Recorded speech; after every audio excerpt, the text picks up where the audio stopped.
Estás listo para abrir la puerta del conocimiento y embarcarte en un viaje que desafiará tus percepciones y te llevará a lo más profundo de la verdad.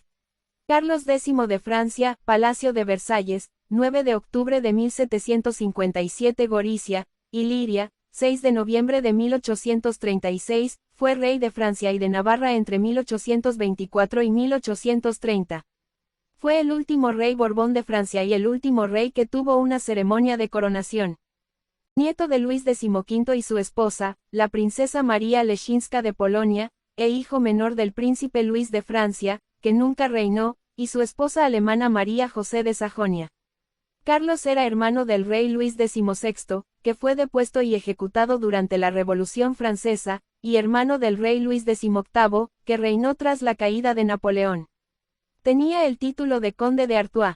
El 19 de octubre de 1761, el día después del bautismo del futuro Luis XVI y del futuro Luis XVIII, el arzobispo Charles-Antoine de la Roche-Aymon recibió el título de Charles Philippe en el baptisterio de Versalles en presencia de Jean-François Allard, sacerdote de Notre Dame de Versalles. Su madrina fue una madrina de Francia y su padrino fue el rey Carlos III de España, representado por su hermano, el futuro Luis XVI. Tras la muerte de Luis XVIII en 1824, Carlos X heredó el trono de Francia y fue coronado en la Catedral de Reims el 29 de mayo de 1825. Esta será la última coronación de un rey francés.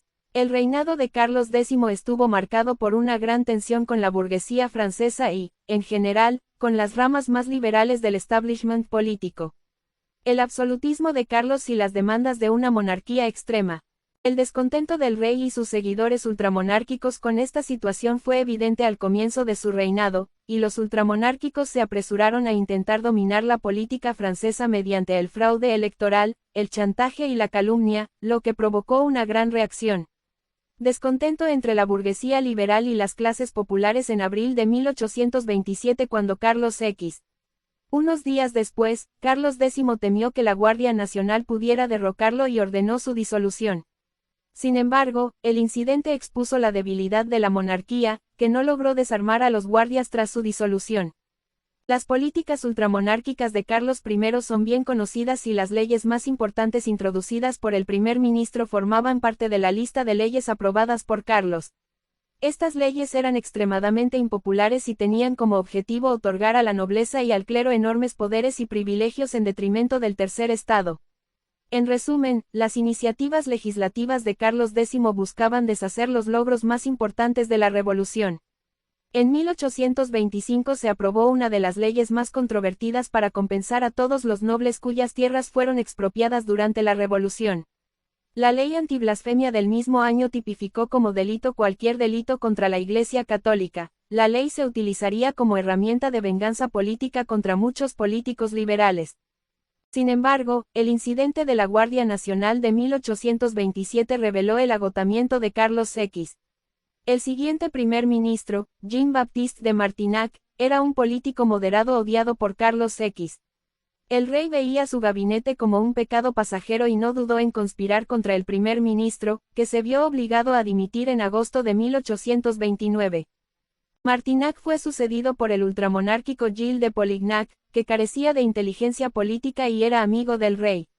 Sin embargo, el ascenso de Polignac coincidió con las elecciones del 30 de agosto de 1829, en las que los ultramonárquicos perdieron toda posibilidad de controlar el Consejo Legislativo.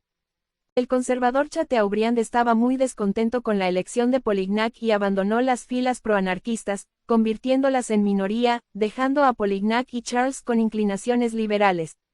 Mientras tanto, en enero de 1830, Carlos X declaró la guerra a Argelia después de que el gobernador Hussein Dey expulsara al cónsul francés de la región. Carlos X esperaba utilizar la guerra para desviar la atención pública de la situación política interna. Finalmente, el 2 de marzo de 1830, Carlos X tuvo que convocar una sesión de la Cámara de Representantes para inaugurar la legislatura. En su discurso de apertura ante ellos, Charles, vieron una provocación en el discurso del rey y el 18 de marzo votaron a favor de aprobar un decreto que exigía que el gabinete y los ministros del rey recibieran la aprobación parlamentaria. Sabiendo que esta medida era inminente, el rey y su gobierno decidieron un día antes convocar elecciones generales para julio y el 19 de marzo Carlos X disolvió el parlamento. El descontento del pueblo fue enorme. Anticipándose a la derrota en las elecciones, Carlos creó una constitución que permitía suspenderlas en caso de emergencia y otorgaba al monarca poderes de emergencia. En el ejercicio de poderes de emergencia, Charles si se hubiera limitado a esto, el golpe de estado de Carlos X podría haber tenido éxito, pero, siguiendo el consejo de Polignac, el Consejo de Ministros redactó los decretos de julio, un conjunto de 4 decretos que abolían la libertad de prensa y abolían la Casa Nueva, el número de representantes, cambiar el sistema electoral y convocar nuevas elecciones en septiembre. Polignac creía que el éxito del golpe estaba garantizado. Gracias por ver mis videos. Si te gusta este contenido, suscríbete, dale like, y comparte, no te cuesta nada y a mí me ayuda muchísimo.